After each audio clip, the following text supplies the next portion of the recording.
Assalamualaikum, selamat siang anak-anakku mahasiswa statistik probabilitas. Pada hari ini kita masuk materi yang terakhir. Materi yang terakhir ini adalah menguji hipotesa. Kemarin ada 4 macam. Nomor 1 menguji rata-rata, menguji proporsi, perbedaan 2 rata-rata, menguji proporsi, perbedaan 2 proporsi. Yang kemarin menguji rata-rata sudah, sekarang menguji perbedaan 2 rata-rata. Jadi intinya nanti H0-nya dirumuskan dulu, μ1 sama dengan μ2, nanti diberi keterangan yang jelas. H1-nya μ1 tidak sama dengan μ2. Tidak sama itu ada 2 macam, yang satu lebih kecil, yang satu mungkin lebih besar. Nanti diberi keterangan semua. Jika N1 tambah N2 itu lebih dari 30, gunakan tabel Z. Kalau N1 tambah N2 kurang dari atau sama dengan 30, gunakan tabel T. Rumusnya sama. Z hitung atau T hitung, rumusnya X bar 1 dikurangi X bar 2 dibagi S gabungan akar 1/N1 tambah 1/N2. S gabungan itu sudah pernah punya rumus ya. Isinya N1 min 1 S1 kuadrat ditambah N2 min 1 S2 kuadrat bagi N1 tambah N2 kurangi 2. Nanti hasilnya akan seperti ini. Yang di tengah ini daerah penerimaan H0. Ini min Z setengah alfa, sini Z setengah alfa. Daerah penolakan H0 yang diterima nanti yang μ1 lebih besar μ2. Kalau yang sini daerah penolakan H0 yang di kiri, itu H1-nya diterima yang lebih kecil. Nah, untuk contohnya seperti ini. Mahasiswa Udinus dengan sampel 100, ini mahasiswa Udinus, diperoleh IPK rata-ratanya 3,62, simpangan bakunya 0,3. Sedangkan mahasiswa Undip sampelnya 120, IPK rata-ratanya 3,75, simpangan bakunya 0,4. Apakah IPK mahasiswa Udinus lebih rendah, sama, atau lebih tinggi dibandingkan mahasiswa Undip? Gunakan taraf nyata 5%. Nah, untuk menjawab pertanyaan itu, kita rumuskan dulu. Ini kita rumuskan dulu H0. H0 μ1 sama dengan μ2 diberi keterangan. Ini μ1 untuk rata-rata mahasiswa Udinus, μ2 untuk rata-rata mahasiswa Undip. Maka menulisnya nanti IPK rata-rata mahasiswa Udinus sama dengan IPK rata-rata mahasiswa Undip. Sama ini, sama dengan IPK mahasiswa Undip. Yang satu tidak sama itu 2, μ1 lebih kecil μ2. μ1-nya ini untuk Udinus.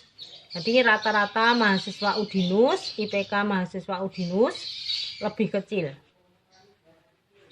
Yang satunya mahasiswa Udinus lebih besar. Gitu. Ya, nanti harus diberi keterangan seperti itu. Nah, ini Udinusnya seperti ini cara mengambilnya. Udinus tadi banyaknya data Udinus itu adalah 100 sampelnya, berarti N1-nya 100. X bar 1 rata-ratanya untuk IPK mahasiswa Udinus 3,62, simpangan bakunya 0,3. Yang diperlukan datanya seperti ini. Yang Undip itu yang kedua, datanya 120, N2 120, IPK rata-rata 3,75, S2-nya 0,4. Sebelum kita menghitung, kita hitung dulu S gabungan. S gabungan adalah N1 min 1 berarti 99, S1 kuadrat 0,09, tambah N2 min 1 119, S2 kuadrat 0,16 dibagi N1 tambah N2 220 kurangi 2 218. Hasilnya nanti akan diperoleh S gabungannya seperti itu. Nah, setelah dihitung, Z hitung isinya X bar 1 kurangi X bar 2 3,62 dikurangi 3,75 min 0,3. Kemudian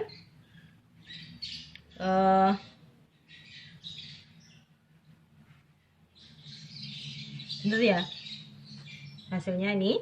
Kemudian X bar 1 min X bar 2 isinya sekian dibagi S gabungan sekian, hasilnya adalah min 2,71.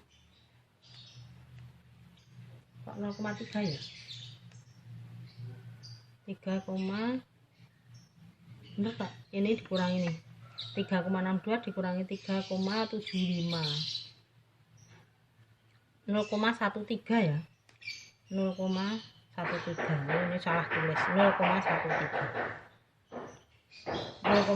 Min 0,13 dibagi ini hasilnya adalah sekian, sehingga Z hitung ini menggunakan Z karena datanya N1 tambah N2 lebih dari 30, sehingga hasilnya min 2,71.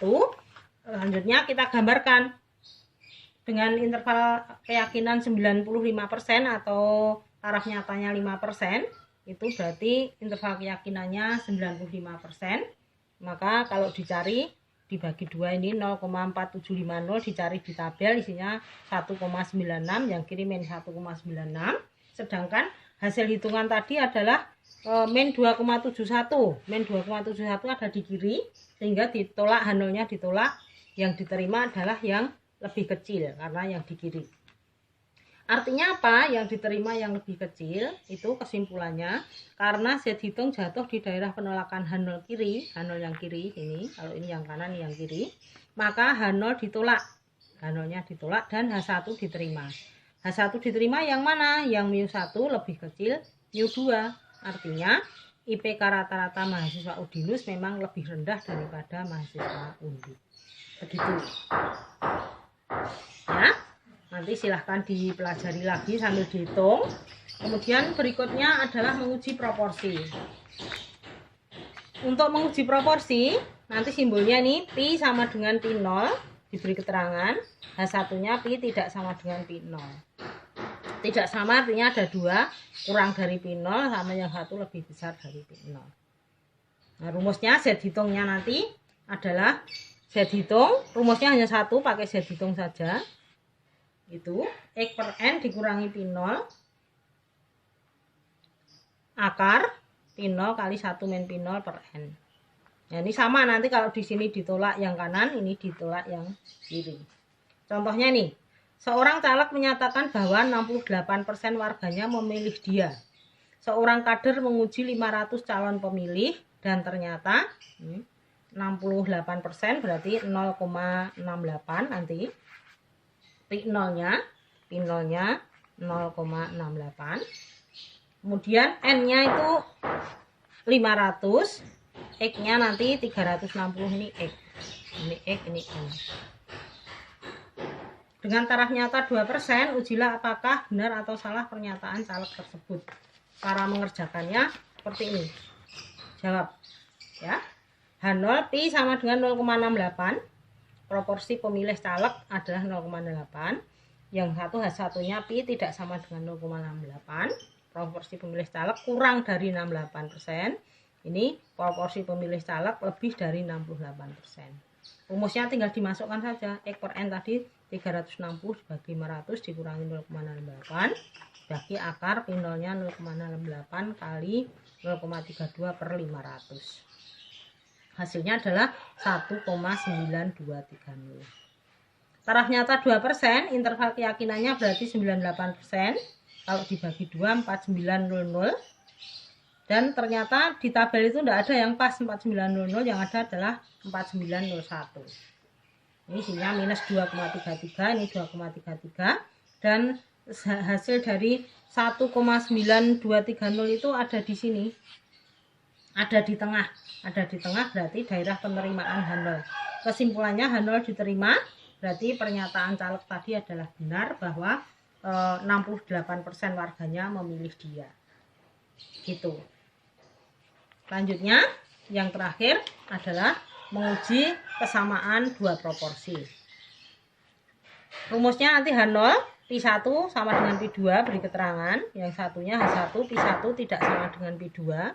Tidak sama ada 2, kurang dari sama lebih dari. Z hitungnya X1 per N1 dikurangi X2 per N2 akar PQ kali 1 per N1 ditambah 1 per N2. Ya. Dimana P-nya nanti harus dicari dulu. X1 tambah X2 dibagi N1 tambah N2. Q-nya nanti tinggal 1 dikurangi P. Kalau P-nya sudah ketemu, Q-nya tinggal 1 dikurangi P. Gambarnya sama. Penolakan H0 kiri diterima yang di tengah, penolakan H0 kanan. Nah, contohnya ini. Contoh. Akan disurvei kesamaan proporsi masyarakat pengguna motor Honda di Semarang dan Surabaya. Hasil datanya sebagai berikut. Di Semarang, dari 400 warga, berarti ini N1, yang menggunakan motor Honda sebanyak 270, berarti ini X1. Dari 500 warga yang di Surabaya, 500 warga, berarti ini N2. Warga yang menggunakan motor Honda sebanyak 300, berarti ini X2.